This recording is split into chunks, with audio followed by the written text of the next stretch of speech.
हे नमस्कार। मैं Aman Kumar Tiwari, independent business consultant, बड़ा बिजनेस। आज इस वीडियो में मैं आप लोगों को 4 ऑब्जेक्शंस दूंगा। जब आप हमारी प्रोडक्ट पिचिंग करते हैं कस्टमर को, तब कस्टमर बहुत सारे ऑब्जेक्शंस देते हैं। उसमें मैं आज आपको 4 ऑब्जेक्शंस दूंगा और उन 4 ऑब्जेक्शंस को कैसे हैंडल करना है उसके तरीके भी बताऊंगा। तो आइए जानते हैं हम 4 ऑब्जेक्शन। जनरली कस्टमर का मिनिमम 4 ऑब्जेक्शंस देता है, एवरेज 4 ऑब्जेक्शन देता है। तो पहला ऑब्जेक्शन मैं आपको बताता हूं। पहले एक ऑब्जेक्शन है, वो आपको ये बोल सकता है कि मैं आपको सोच के बताता हूं। ठीक है। तो जनरली हम आईबीसीस क्या सोचते हैं, हम ये सोचते हैं कि कस्टमर अभी बिजी है और वो जरूर सोच के बताएगा। ठीक है। एक्चुअली ये इसलिए अराइज होता है ना कि जब हम उन्हें कॉल करते हैं तो हो सकता है हमने जब उन कस्टमर को कॉल किया हो तो हो सकता है वो कस्टमर उस समय बिजी हो कोई दूसरे काम में। और जब कोई दूसरे काम में बिजी होंगे तो ये बात श्योर है कि हमारी बातों पे वो ध्यान नहीं देंगे और हमको जरूर ये बात बोलेंगे कि मैं आपको सोच के बताता हूँ। तो ये ऑब्जेक्शन एराइज ना हो इसके लिए सबसे पहले ही जब आप प्रोफाइलिंग करते हो उसी समय ये क्वेश्चन जरूर पूछ लीजिएगा, क्या सर मैं आपसे जो ये बात कर रहा हूँ आपसे बात करने के लिए सही समय है? तो कस्टमर हाँ या ना में जवाब देगा, ना बोलेगा तो आप उनको दूसरे समय पे कॉल कर लीजिएगा। अगर हाँ बोलता है तो आप कंटिन्यू कीजिएगा, तो बाद में ये ऑब्जेक्शन वो दे ही नहीं पाएगा। और अगर बोलता भी है तो आप उनको ये बोल सकते हैं कि सर आपने तो बोला था कि हाँ ये आपके लिए बात करने के लिए सही समय है, लेकिन अगर आप लोगों ने ये नहीं किया है तो अगर ये ऑब्जेक्शन आ जाता है तो इस ऑब्जेक्शन को आप लोग कैसे हैंडल करोगे। तो इसको हैंडल करने का तरीका मैं आपको बताता हूं। आप लोगों को सिंपली अपना जो कस्टमर है उसको क्या बोलना है, जी बिल्कुल सर मैं समझ सकता हूं आप बिजी होंगे। सर देखिए, लाइफ में प्रोग्रेस का मतलब ही होता है बिजीनेस, और आप अपने लाइफ को एक अलग लेवल पर ले जाना चाहते हैं, इसीलिए आप बिजी हैं, मुझे ये जानकर खुशी हुई।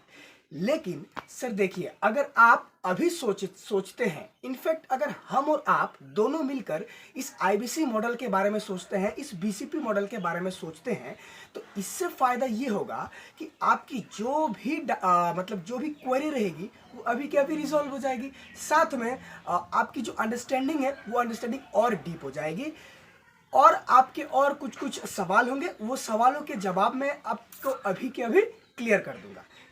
ये आप जैसे ही उनको बोलोगे, ये जैसे ही ऑब्जेक्शन देगा, आप इस ऑब्जेक्शन को जैसे ही आप लोग क्लियर करोगे वो एक नए ऑब्जेक्शन की तरफ चला जाएगा, और ये जो क्वेश्चन है ये ओपन हो जाएगा। अब वो दूसरा ऑब्जेक्शन देगा, उस दूसरा ऑब्जेक्शन को आप उसके हिसाब से सॉल्व कर दीजिएगा। है कि आपका प्रोडक्ट बहुत महंगा है।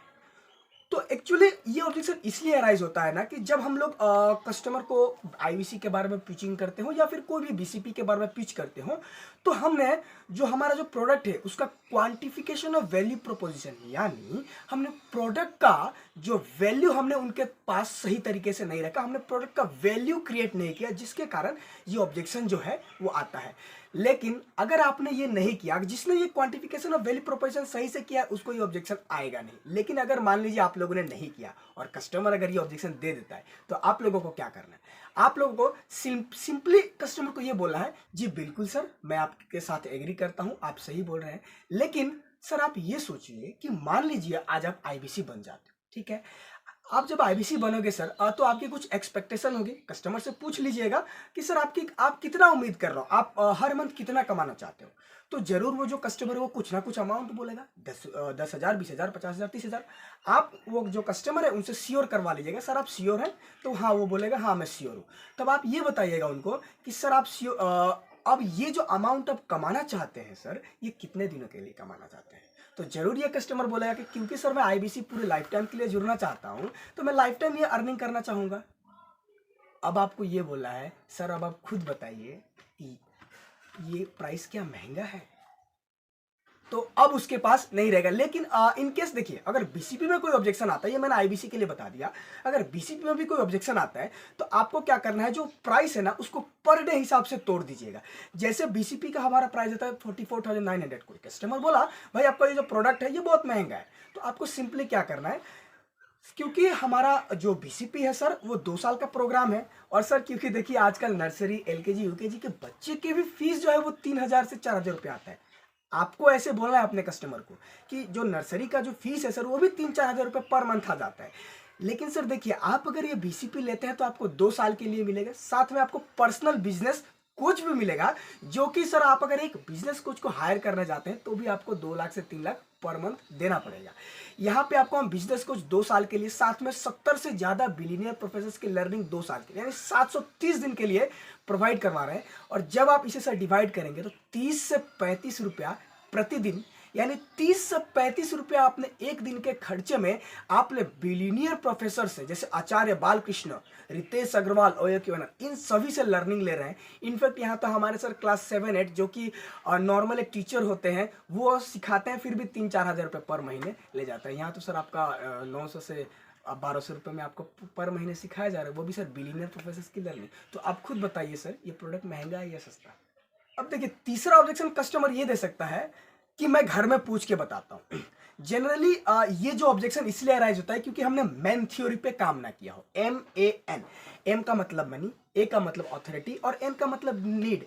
एक और मॉडल होता है DDB एनालिसिस। अगर हम लोगों ने मैन थ्योरी पे काम ना किया हो, DDB एनालिसिस ना किया हो, तो ये अराइज होता है। DDB का मतलब डज व्हाट, वो क्या करता है, डिसीजन मेकर कौन है और उसकी बजट कितनी है।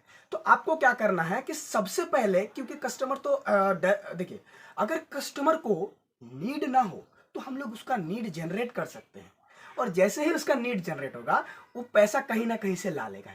लेकिन अगर हम लोगों ने ये पता नहीं किया कि कस्टमर के पास ऑथोरिटी है या नहीं कोई एक पर्टिकुलर प्रोडक्ट लेने के लिए, क्या पता हम जिससे बात कर रहे हैं, कोई एक स्टूडेंट है जिससे बात कर रहे हैं, जिसका जो डिसीजन मेकर है वो उनके फादर है, तो उस भले वो सुनने में इंटरेस्टेड हो, हम उससे भले ही 2 घंटा क्यों ना बात करें, लेकिन वो जो कस्टमर है वो क्लोज नहीं होगा क्योंकि वो डिसीजन मेकर नहीं है। तो आपको पहले ये आइडिया लगा लेना है कि उसके घर में जो डिसीजन मेकर यानी ऑथोरिटी उसके पास है भी या नहीं। इन केस उसके पास ऑथोरिटी नहीं है तो उस कस्टमर को ये बताना है कि अगर आपके फादर या आपके पेरेंट्स इस कॉल पे रहेंगे तो आपके लिए क्या फायदा होने वाला है। जब आप ऐसे कस्टमर को बोलेंगे, थोड़ा सा समझाएंगे, 2 घंटा वहां देने से अच्छा 15 मिनट उस कस्टमर का समझाइए और जो जिसके पास ऑथोरिटी है उनको कॉल पर लेके आइए, तो आपकी क्लोजिंग होने की जो संभावना है वो बहुत हद तक बढ़ जाती है। एक लास्ट ऑब्जेक्शन आप लोग को बताता हूं। कस्टमर ये बोलता है कि मेरे पास पैसे नहीं है। एक्चुअली ये क्यों अराइज होता है? DDB एनालिसिस के कारण। जैसे कि मैंने लास्ट पॉइंट में बताया था, क्या करता है, डिसीजन मेकर कौन है, उसकी बजट कितनी है। मान लीजिए कस्टमर को एक कोई बिजनेस कर रहा है या फिर कुछ भी कर रहा हो, देखिए उससे वो डायरेक्टली आपको ये नहीं बोलेगा कि मेरी अर्निंग इतनी है, मैं इतना खर्चा है। आपको स्मार्टली वर्क करना, स्मार्टली वर्क करके ये आइडिया लगाना है कि वो आखिर करता क्या है। अगर वो कुछ नया करने वाला है तो उसके लिए उसका बजट कितना है, या फिर अगर वो कोई जॉब कर रहा है या फिर कोई बिजनेस के लिए प्लानिंग में है तो उसकी सैलरी कितनी। पता चला 1 लाख की सैलरी है, उसके घर में 12-15 लोग हैं, तो वो 1 लाख की सैलरी में क्या फायदा, 80,000 तो खर्च ही हो जाते होंगे। तो ये आप लोग को ध्यान देना है कि उसके घर में कितने लोग हैं, सैलरी कितनी है, उस लोग में से खर्चा कितना हो जाता है उसका। इस बेसिस पे आपको पहले ही ये डिफाइन करके रखना है। ये जब आप पहले डिफाइन करके रखोगे, ये जब आपको पहले आइडिया रहेगा, तो कस्टमर आपको ये जो मनी प्रॉब्लम का है ना, ये ऑब्जेक्शन आपको दे ही नहीं सकता है। लेकिन इन केस आपने ये नहीं किया है तो आपको क्या करना होगा, इसीलिए तो मैं आया हूं आप लोगों को बताने के लिए। अगर आपने ये नहीं किया है, स्मार्टली वर्क नहीं किया, उससे पूछने पे प्रोफाइलिंग अच्छे से नहीं की, तो आप लोग को क्या बोलना है कि सर, जैसे कि आपने मुझे ये बताया कि आपके पास पैसे नहीं है, इसीलिए तो IBC आपको बनना चाहिए सर। इसीलिए ये जो IBC मॉडल है ना, ये आपके लिए परफेक्ट है। आपके लिए ही IBC मॉडल बनाया है। क्योंकि सर देखिए, आज आपने मेरे पास ये बोला कि आपके पास पैसे नहीं है। सर आप सोचिए कि 1 साल बाद अगर आप किसी को भी फिर ऐसा बोलते हो कि मेरे पास पैसा नहीं है, तो कैसा होगा। तो आपको ये पॉजिटिविटी दिखाना है उस कस्टमर को कि इसीलिए IBC मॉडल आपको लेना चाहिए, क्योंकि बाद में ये जो पैसा आपके पास आज नहीं है, फिर किसी के पास आप ये ना बोल पाओ कि मेरे पास पैसा नहीं है। ये जो बात है ना, ये बात डायरेक्टली कस्टमर के माइंड में लग जाएगी और आपसे वो डायरेक्टली कनेक्ट कर जाएगा, और फिर आपको कुछ नया ऑब्जेक्शंस देगा या फिर कुछ नया सवाल करेगा और आपसे डायरेक्टली कनेक्ट हो जाएगा, और जो चांसेस है ना, वो चांसेस बहुत हद तक बढ़ जाएगी। उम्मीद करता हूं मैंने जो ये 4 ऑब्जेक्शन आप लोग को दिए हैं, ये आप लोग को जरूर पसंद आए होंगे। देखिए, अगर कुछ नया ऑब्जेक्शन आप लोगों को मिलता है या फिर कोई नया ऑब्जेक्शन पे अगर आप लोगों को वीडियो बनाना मतलब आप लोगों को सीखना है, तो नीचे कमेंट बॉक्स में जरूर कमेंट कीजिए कि अगला कौन सा ऑब्जेक्शन पे मैं वीडियो बनाऊं। आप लोग जो भी कमेंट करेंगे मैं दावे के साथ बोलता हूँ कि मैं उस ऑब्जेक्शन पे मतलब मैं वीडियो जरूर बना दूंगा। लेकिन हाँ, ये 4 ऑब्जेक्शन को डीपली इस वीडियो को 3-4 बार घुमा कर देखिए। जो भी IBC ये वीडियो देख रहे हैं, मैं गारंटी के साथ बोलता हूँ ये वीडियो आप लोगों को कस्टमर के क्लोजिंग में बहुत ज़्यादा मदद करेगा।